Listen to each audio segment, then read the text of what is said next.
नमस्कार, India voice देख रहे हैं आप और मैं हूं आपके साथ शिवम दुबे। इंडिया वॉइस के खास कार्यक्रम देवभूमि समाचार में आप सबका स्वागत है। बुलेटिन की शुरुआत करेंगे, रुक करेंगे खबरों की ओर। खबर बड़ी है और वो भी देहरादून से हुई। धामी कैबिनेट की बैठक चल रही है और सीएम धामी की अध्यक्षता में यह बैठक हो रही है और यह माना जा रहा है कि कैबिनेट में कई प्रस्तावों पर चर्चा हो रही है। बैठक में निकायों में आरक्षण के मुद्दे पर भी चर्चा संभव और बैठक में कई मंत्री मौजूद। महिला नीति, पर्यटन के प्रस्ताव पर भी चर्चा की संभावना है। तो आपको बता दें कि कैबिनेट की बैठक चल रही है और इस बैठक की अध्यक्षता खुद मुख्यमंत्री पुष्कर सिंह धामी कर रहे हैं और कैबिनेट में कई प्रस्तावों पर चर्चा की जा रही है। बैठक में निकायों में आरक्षण के मुद्दे पर चर्चा और बैठक में कई मंत्री मौजूद भी हैं। महिला नीति, पर्यटन के प्रस्ताव पर भी चर्चा संभवतः बताई जा रही है। तो ये बड़ी खबर हम आपको बता रहे हैं देहरादून से। धामी कैबिनेट की बैठक जारी है और इस बैठक में और कई नेता मौजूद हैं और सीएम धामी की अध्यक्षता में यह बैठक हो रही है। यानी कि बैठक की अध्यक्षता खुद मुख्यमंत्री पुष्कर सिंह धामी कर रहे हैं और इसमें महिला नीति और पर्यटन के प्रस्ताव पर भी चर्चा की जा रही है। तो ये बड़ी खबर हम आपको बता रहे हैं देहरादून से।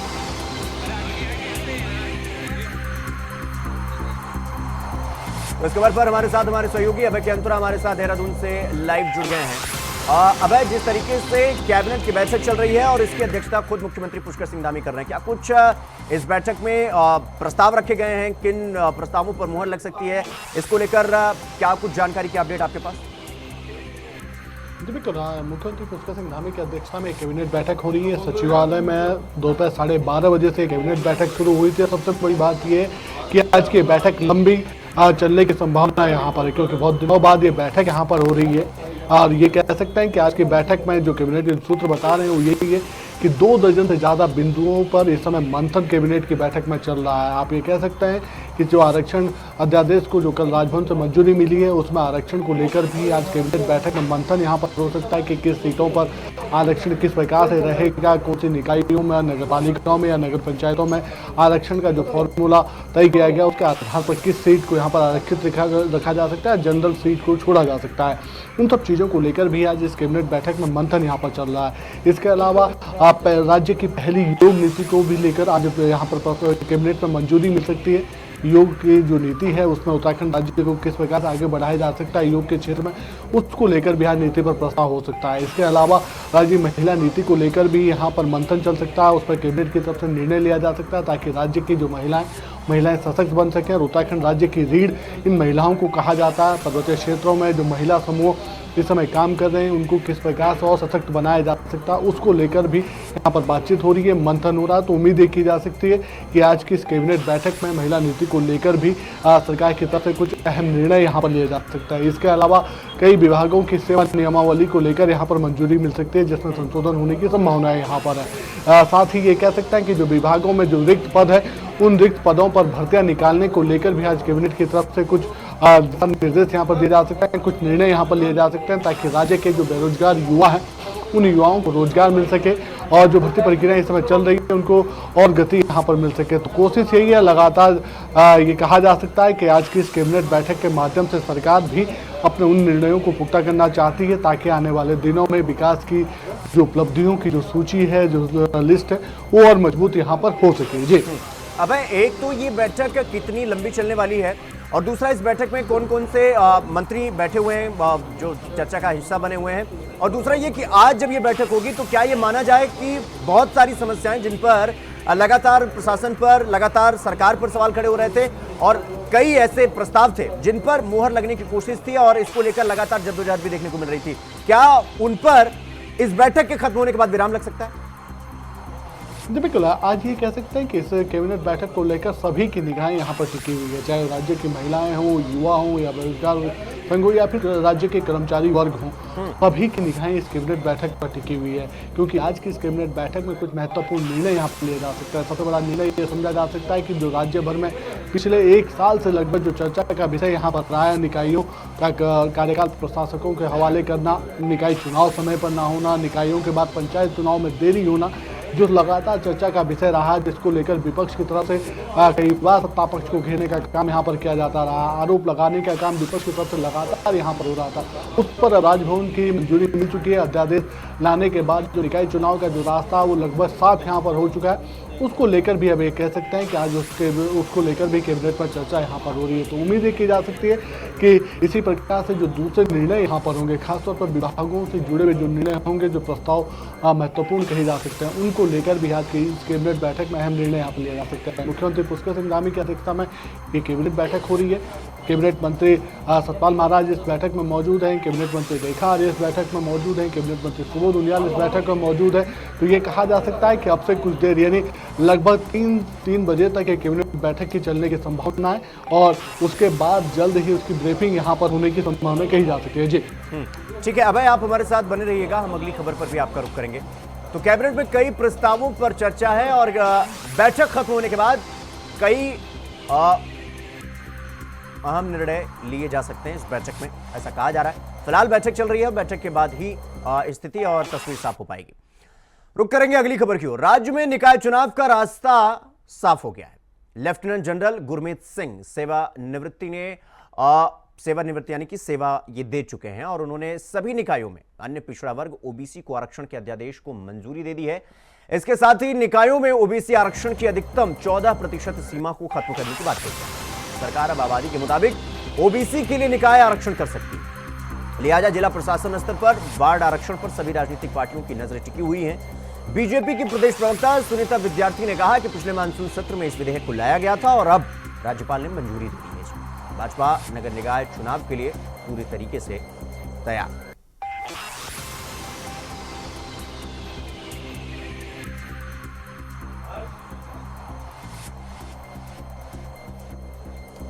तो अभय केंतुरा हमारे सहयोगी लगातार हमारे साथ बने हुए हैं। अभय, जिस तरीके से निकाय चुनाव को लेकर जद्दोजहद देखने को मिल रही है, चाहे वो कांग्रेस की तरफ से देखें तो कांग्रेस वाले ये कह रहे हैं कि भाई निकाय चुनाव से बीजेपी डर रही है, बीजेपी कह रही है हम तो तैयार हैं।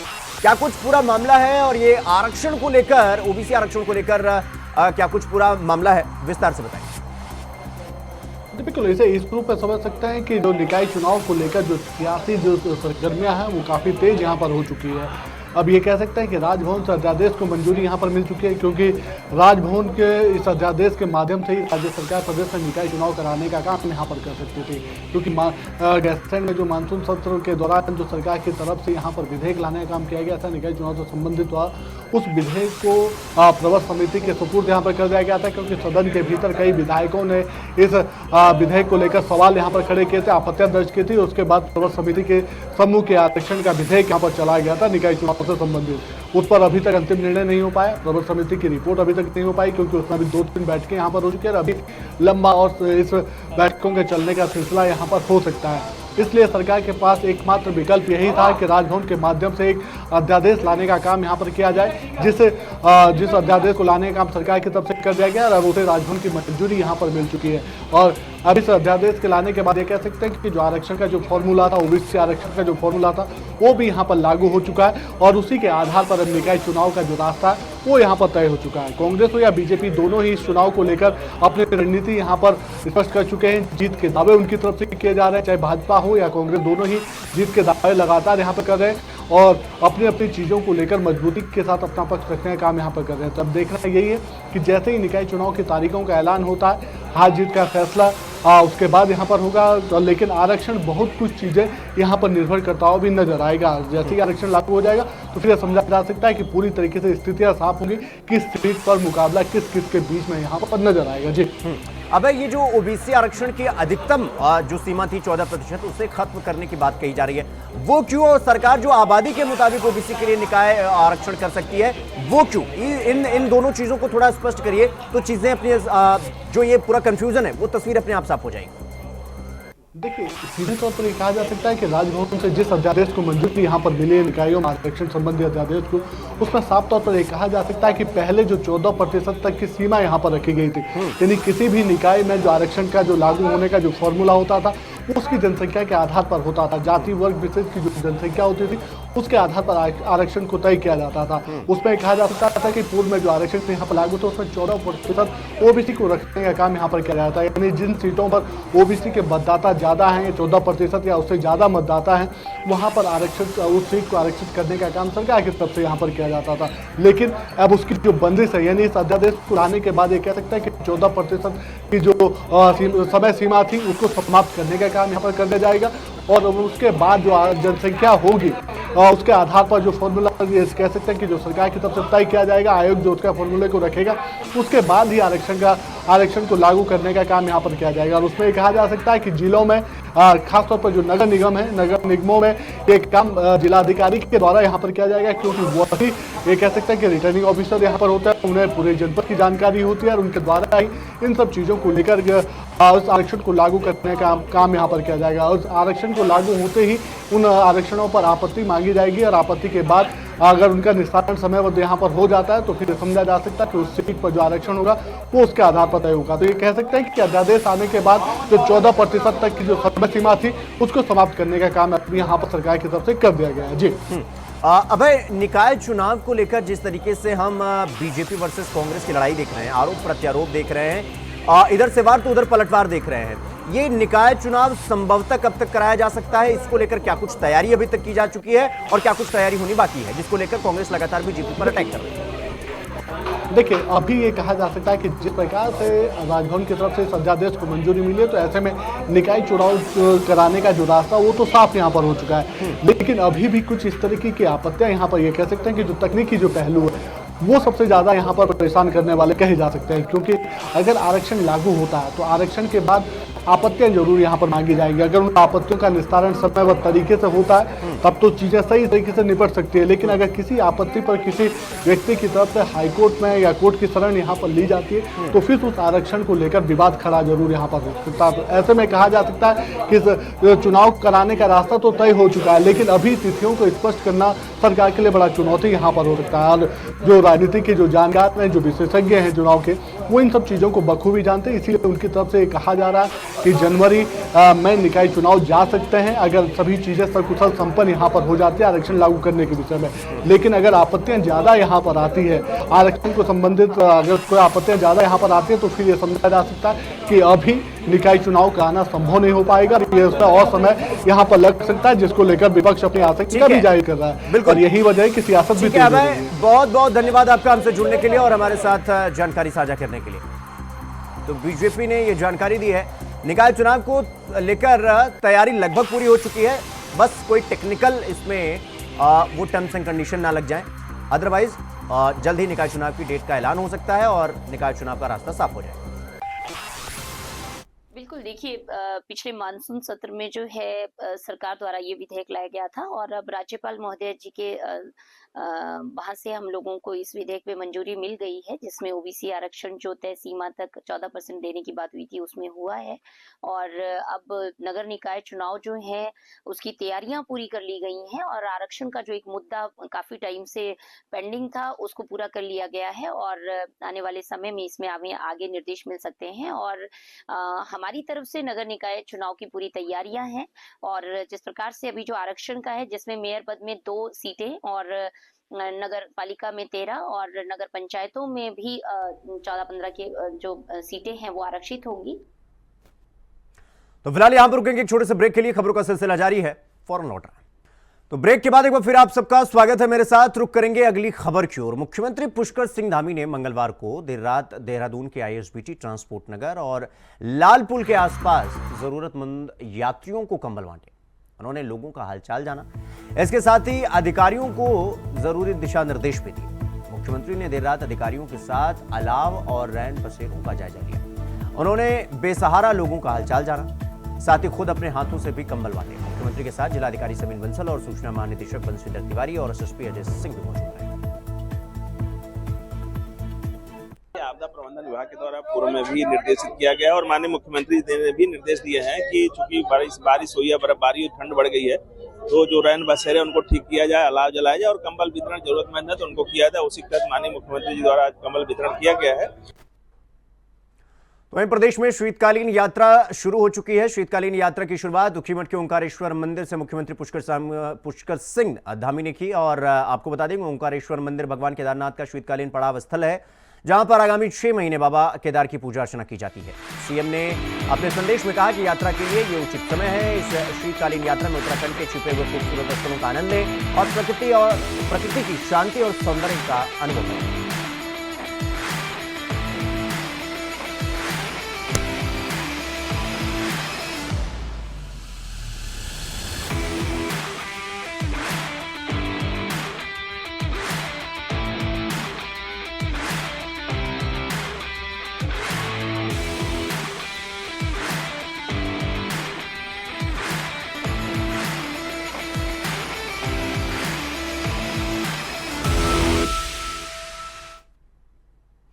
रुक करेंगे अगली खबर की ओर। केदारनाथ की नवनिर्वाचित विधायक आशा नौटियाल ने कहा कि मुख्यमंत्री पुष्कर सिंह धामी ने दिवंगत विधायक शैला रानी के निधन के बाद से केदारनाथ की जनता का पूरा ख्याल रखा है।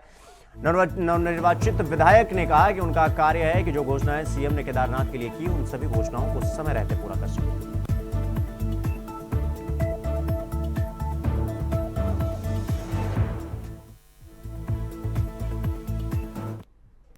वहीं पर्यटन नगरी रानीखेत में कांग्रेस ने बांग्लादेश के मसले पर नगर के गांधी चौक पर प्रधानमंत्री मोदी का पुतला दहन किया। सभा में मौजूद लोगों ने प्रधानमंत्री पर बांग्लादेश के खिलाफ एक्शन नहीं लेने का आरोप लगाया। साथ ही हिंदुओं पर हो रहे अत्याचार के खिलाफ कोई सख्त और सार्थक कदम न उठाने जाने पर आक्रोश जताया और जमकर नारेबाजी भी की।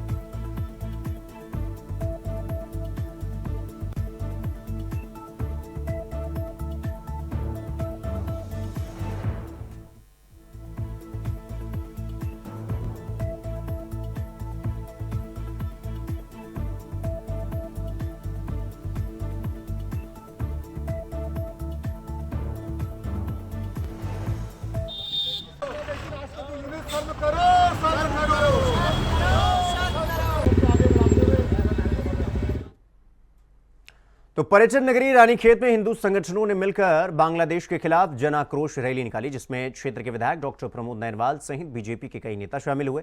यह जनसभा गांधी चौक पार्क में की गई। विधायक ने बांग्लादेश के हिंदुओं का दमन किए जाने को लेकर भारी रोष व्यक्त किया। भारत सरकार से बांग्लादेश के खिलाफ कठोर कदम उठाए जाने की मांग और वहां के अल्पसंख्यकों की सुरक्षा दिलवाने की बात कही। जॉइंट मजिस्ट्रेट राहुल आनंद को भारत के राष्ट्रपति के नाम शीघ्र कार्रवाई किए जाने की मांग करते हुए ज्ञापन सौंपा गया।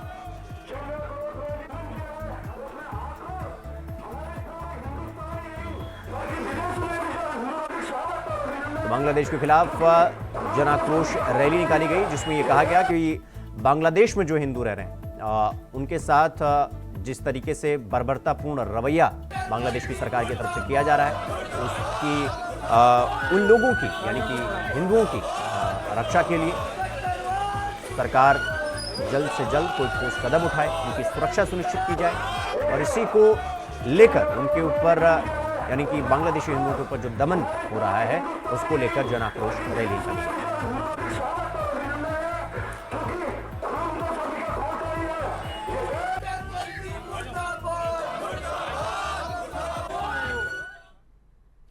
तो नेशनल पार्क में आने वाले पर्यटकों के लिए एक खुशी की खबर है, क्योंकि अब जंगल के बीच वनों और वन्य जीवों की निगरानी के लिए बनाए गए वॉच टावरों से वनों और वन्य जीवों को देखा जा सकेगा, यानी कि खुलकर आनंदपूर्ण तरीके से निहार सकेंगे वन को। और इसके लिए गाइडलाइन को लेकर कार्य किया जा रहा है, यानी बनाया जा रहा है और इसी सत्र से ये पर्यटकों के लिए इसे शुरू भी कर दिया जाएगा और शासन से भी पार्क प्रशासन को अनुमति मिल चुकी है।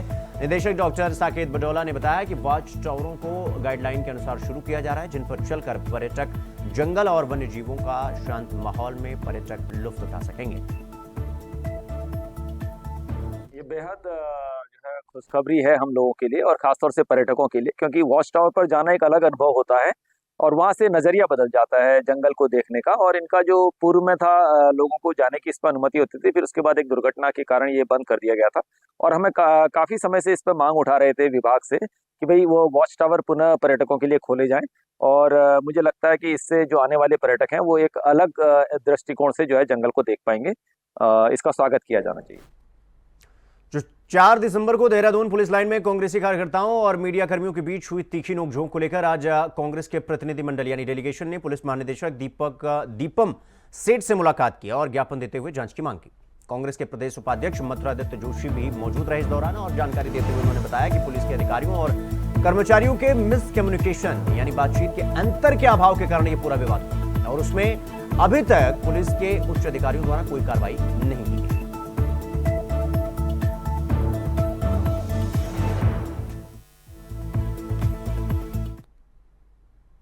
तो इसी खबर के साथ देवभूमि समाचार में इतना ही। देश और दुनिया की तमाम खबरों को देखने के लिए देखते रहिए इंडिया वॉइस। नमस्कार।